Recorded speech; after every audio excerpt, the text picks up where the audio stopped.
Welcome to Startup Health Now, the weekly web show that celebrates the health transformers and change makers reimagining health.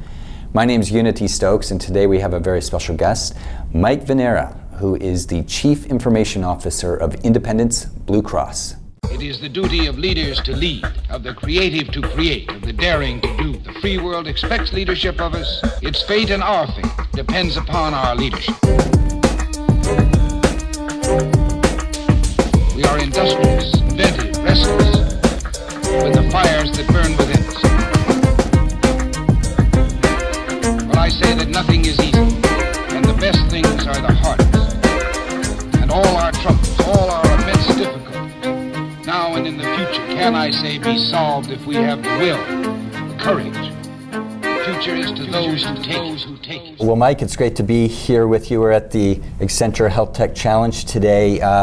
Mike, you're the Chief Information Officer at Independence Blue Cross. I thought we'd start off just by learning about you, your role and Sure. what that means being the CIO at Independence. Sure, so I'm really excited to be here as well. So I've been at Independence for 18 years now, so I've gotten to see the organization from a variety of different roles. I currently serve as the Chief Information Officer, so I have responsibility for really everything from desktops and PCs, the heavy equipment, all the way up to healthcare analytics. Kind of sort of the full range of technology, and analytics in our organization. Prior to that, I had ran corporate strategy for the organization and actually was started up our innovation efforts within the organization, which we kind of looked at as our outreach effort to the startup community. Both from an investment and kind of partnership standpoint. And then prior to that, had served in a variety of different roles in the technology organization and in some business areas over my years there. So, what have you noticed evolve, let's say, over the last 3 to 5 years? Has there been a pretty big shift from your vantage point? Well, I think there's definitely been a big shift in the overall healthcare system. Whether it was changes driven by the Affordable Care Act or just ongoing kind of increase in medical trends. There's a lot more focus on getting costs under control. There's the whole kind of payer-provider adversarial relationship is starting to break down. As everyone's trying to get their arms around costs and bringing costs down. You're seeing a lot more innovation in the healthcare space. I think the fact that, it's interesting. I think the one thing that we sort of bemoan a little bit in the payer industry is just what a big portion of GDP healthcare represents. But I think that's also attracted a lot of entrepreneurs to the space because there is a lot of money, and if you can just get a fraction of that, that's potentially a really big pie. And there's also, it seems like, so much uncertainty today. You mentioned the ACA. Yeah. There's a new administration coming in. What are your thoughts, just in terms of where the landscape is today, in terms of innovation, and what some of this uncertainty means potentially as an opportunity for your organization, but also for startups? Right. Well, I think the uncertainty is always difficult from a business standpoint in the short term, right? The rules of the game can change a lot, but I think what that level of uncertainty means, and look, we have an administration coming in now that wants to change a lot of things. We could have another change in 4 years. So what it really does is focusing on the basics, right? And what I mean by basics are the underlying fundamentals of how do you keep people well, how do you reduce medical costs, how do you keep people out of the hospital. Those are the things that if you do those well, then you'll be as successful as you can be, regardless of kind of the changing regulatory landscape. So I think it actually is a good reason for everyone to focus on the fundamentals of the business, and that there's opportunity there for startups as well. So are you seeing, what types of innovation are you seeing? Are you seeing startups and innovators really come with solutions that address those challenges the way you're hoping for? Are you wishing that other things were coming across your desk every day that maybe changed the game a little more? Yeah, well, I think what you see a lot of exciting innovations in a lot of different spaces. I would say that the biggest challenge that I see are not a lack of solutions, but you see in healthcare a lot of, at least what I characterize as very niche solutions, right? So someone's got an app to help manage diabetes, right? Someone has a great medication adherence solution, right? Someone has a tool that payers can use to, help manage population health. So you've got all these kind of things that touch one piece of a very complex ecosystem. And one of the things that's really lacking is, sort of a platform or way to tie all those things together.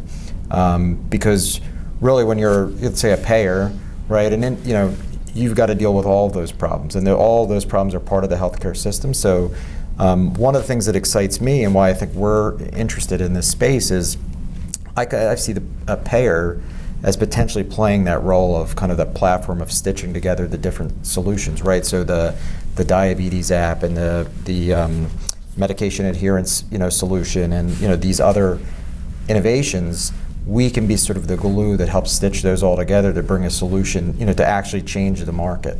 So that's one of the things that really excites me about it. So I see it as both sort of I see it as the opportunity for established players like health insurers to work with the startup community. Yeah, that's where you guys can really take the lead there. So what should startups be doing for, how do they get through the door, so to speak, Sure. For you? What advice and tips and wisdom? Yeah, so my number one advice that I always give to any early stage company that I talk to in healthcare is really to try and understand healthcare financing, because that's in my mind, that's the most complicated thing about healthcare. When you get into sort of the medical space, there's incredibly sophisticated science, right, around whether it's predicting cancer or medical diagnostics, a lot of machine learning, but people kind of that are attacking those solutions have expertise in those areas, right? What I think a lot of people fall down on is, entrepreneurs fall down is really understanding who's going to pay for this at the end of the day, because we have such a complicated healthcare system, at least in the US, right? Every other industry, for the most part, is relatively simple. I make something, you want it, you pay me and get the service or device or solution, whatever it is. Healthcare, it's kind of like I make something that would be attractive to you as a consumer, but you're not going to pay for it. You'd have to get your doctor to prescribe it, but your doctor's not paying for it. It's your insurer who's paying for it, and your employer's paying part of that. It's such a complicated system that understanding the flow of financing and really asking that question at the end of the day, who's going to want this and who's going to pay for it? Because a lot of times in healthcare, those aren't the same answer, right? And I think that's something that a lot of people don't pay enough attention to, in this space. So that should be designed right into your pitch and presentation from the beginning. Yeah, and it factored into your pitch and presentation, but also thinking about putting yourself in the viewpoint of some of those actors, and sometimes it can be a little bit counterintuitive, right? To say, boy, something might be a great solution for a consumer, and understanding why a payer might not want to pay for that, right? Is something to get your head around, and sometimes it means you may have to change, your focus significantly. So what are you most excited about today? Obviously, we talked about how much has changed over the last 3 to 5 years. What's giving you hope about where we're going? Yeah, I just think it's the passion of people in the entrepreneurial community seeing great new solutions. I mean, the good thing about healthcare is there's just no end to the problems, right? To tackle, there's tons of opportunity, and just seeing people, I always get excited by people that are enthusiastic about going out and solving a problem and having a creative solution. And I don't think there's, I don't see any silver bullets here, but I don't think that's not because no one's done it. It's because healthcare, there is no silver bullet to it. It is like a balloon, and you got to squeeze here and then it pops up somewhere else, and you've got to constantly, whether it's the squeeze the balloon analogy or a whack-a-mole analogy, but just to see the energy of people going after it is what excites me. One of the questions we've been getting a lot, both from industry players as well as startups, is how does the changing administration impact our business? And maybe there's a near-term and long-term answer. How are you guys thinking about that in terms of the context of what needs to happen in the future? Does it change anything in terms of your long-term strategy? Well, I mean, I in some respects, it's a little bit too early to tell. I think there's some early signals of what might happen, with the new administration, but it's certainly not, set in stone. I think when you think about certain then you've got to sort of think about what your business process is, or what your, let's say your company is if you're an early stage company. So there have been companies built and solutions built around things like risk adjustment, as an example, in the Medicare Advantage space or the Affordable Care Act space. Something like that could materially change, right? But underlying a lot of that are things like analytics around disease prediction and disease diagnosis. Regardless of our healthcare system, those types of things are going to be important. So so in my mind, it's some of our short-term direction might change, and some of our some specific processes might change. And if you're a startup that your niche is something that's tied to a specific regulation that's in place now, that might be trouble, right? But I think if you're addressing something that's kind of fundamental, right, whether it's about population health or specific healthcare conditions, those things aren't going to change. They're always going to be valuable. So I'd say those things, I don't see really an impact. I'd see those just becoming more important. Are you seeing enough what we call, one of the things we focus on at Startup Health with our health transformers, our startups and innovators, is really around the concept of solving big moonshots, big leapfrog sort of innovations that are going to change the game. Are you seeing enough of that at this stage in terms of what you're seeing out in the market? Yeah, I mean, or is it more incremental progress? I'm probably a little bit more of a contrarian on that point. That I don't know that I see healthcare again as being that amenable to huge big shifts. Big shifts. I mean, maybe within a specific disease state, you could have that, but overall I see it as something that is much more incremental. I guess there are technologies out there like, gene therapies or down the line direct gene editing that could really be totally transformative. But for me, it seems like it's much more of an incremental, because even if I'm tackling this problem over here, right, let's say pick a specific disease, there's lots of other diseases, right? And there's lots of other parts of the healthcare ecosystem. So it's hard to have a solution that transforms all of that. So I really do view it as more of an incremental, just by nature, an incremental approach.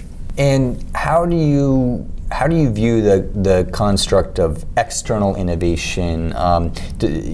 Just within your organization, is a lot of the innovation sort of percolating up internally, or is it also coming from outside? We've obviously been talking about startups and those innovators coming in. How do you think about and leverage external innovation? Yeah, so we, I had mentioned I had started up our innovation program a couple of years ago, and we kind of explicitly looked at the link between external and internal innovation. Our viewpoint was, healthcare's got to change. It's got a lot of big problems to tackle. We can do our part, but we certainly can't do everything. So, we actively look to the, outside community, and particularly the startup community, as, ways to, get innovations that we could use for our business. But we also looked at it, we coupled it with internal innovation programs to get some of our, associates thinking about innovation and using innovation design practices. And then we actually, looked for opportunities to get, both our associates and our executives together with some of the early stage companies. We sponsored I think we've 4 years in a row, a local health accelerator in Philadelphia, along with one of the health systems there. And that the part of the rationale for that was, we can help bring some industry expertise, right, to some of the early stage companies, and at the same time, maybe a little bit of the entrepreneurial spirit would kind of rub off on our associates, right, so they could take that back to the office. So we definitely see the two things as linked, but I don't think any organization can do it all within their own four walls. It's too complicated. There's too many different players, and it helps to have external perspectives that you can kind of bring to bear. Let's talk about the future. Sure. What are your thoughts? What are your big predictions on, say, over the next 10 years on where things go, and maybe how that impacts the payers of the world and your organization? Yeah, wow, that's a big question. Yeah. Predictions over the next 10 years. I would say kind of focusing on I'll stay away from any kind of policy predictions, because who knows where those are going to go. But really within the healthcare space, there's not a clear end in sight for kind of healthcare costs. Right, we have a generally aging population. One of the downsides, I hate to even call it that, right? But let's just call it one of the side effects of some of the miracle medicines that we've developed are people live longer and develop other diseases, right? Which adds to cost over time, right? So I think that will be a problem that we're going to continue to wrestle with. So longevity, but healthy longevity. Healthy and how longevity to manage and just the cost. Right, and how to manage the cost of an aging population. Particularly to keep that population healthy. So I think that's going to be an ongoing problem. I think within the kind of the health tech space, I think you'll see a lot of continued innovation. I think AI is a huge opportunity area in healthcare. You're seeing some of it already. I just think we're only at the beginning. I think there's almost endless opportunity. Is that one of the areas you're most excited about? Yeah, I would say that's one of the areas at least me personally, are most excited about. I think there's a lot of opportunity, whether that's decision support for clinicians, automated, potentially down the line automated diagnoses. That I really think there's a huge opportunity area there.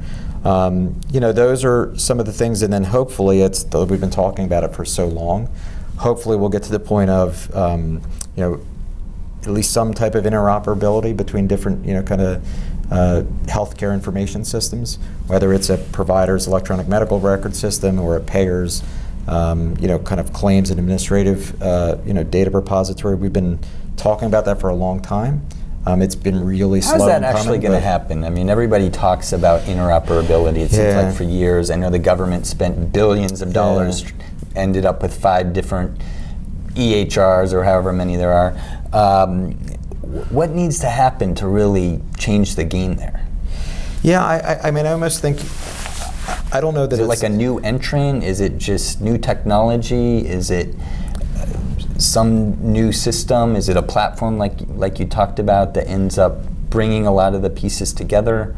I mean, I think all those things could play a role and could help. I'm also an advocate of just thinking about it. Again, an innovation thing, I don't want to sound like the incrementalist, but I think there's value in saying, when you try and say, hey, we've got a whole market, that we want to put on an HIE and have, 20, 30 different kind of healthcare systems all talking together in real time, that's a pretty hard lift. And that would certainly be where we'd want to get to. But there's a lot of value in just, let's say, between a health system and a payer, exchanging data, even with a lag in it, right? Because we have a view of every doctor that you've seen, even if it's not, kind of within a health system, right? Health system has a lot more in-depth view in their EMR. Even exchanging that data on a monthly or weekly basis has a lot of value. And so I think we have to take a lot more of those incremental steps, because we're not even doing that in a lot of markets, right? So I think doing those will help be a bridge to the true kind of real-time data sharing, kind of place that we all want to get to. And when you say we, is that industry, startups, government, all of the above, consumers, patients? Yeah, I mean, I really think systems. I really think that one is, to me, the government on that particular issue just simply needs to not become an impediment, right? I really think that's kind of established actors, right? Whether it's provider systems and insurers sort of working together, and I think there's a role for startups in that, right, to help facilitate that data exchange. One of the solutions we saw today provide a little bit of that middleware potentially around EMR systems that could make that type of data exchange easier. But I think at the end of the day, the biggest barrier is an insurer and let's say a hospital system viewing their data not as just assets that they've got to hold on to, right, and not share with anyone else, but unleash it and get the value. And the balancing act is to make sure that we're doing that in a way that helps patients, but also sort of protects their privacy and doesn't create any issues from that perspective. Right. And that's, I think, where I kind of mentioned kind of government to kind of work with us in terms of kind of rules around data sharing and what you can share and what you can't share, because I think what we want to get to the point is, where we were all aligned in the common vision of kind of helping patients get better care. Right. So Last question. I always Sure. like to ask, what do you do to personally stay healthy? You've been in the industry a long time. Yeah. You've seen health's been a big part of your career, but what do you personally do? My two big things are I try and eat well. So I just try and watch my diet, try to really limit my intake of red meat, try to eat vegetarian at least 4 or 5 meals a week. So that's probably one big thing, and then exercise a couple days a week. So recently started a new exercise regimen, at least over the last couple of months. So Nutrition and exercise, yeah, sounds good. yeah, Sounds the good. basics, right? The basics. Well, thank you so much for your wisdom and time, and looking forward to seeing you at the Startup Health Festival and participating more with you with the Accenture HealthTech Challenge. Thank Great. you. Thank you.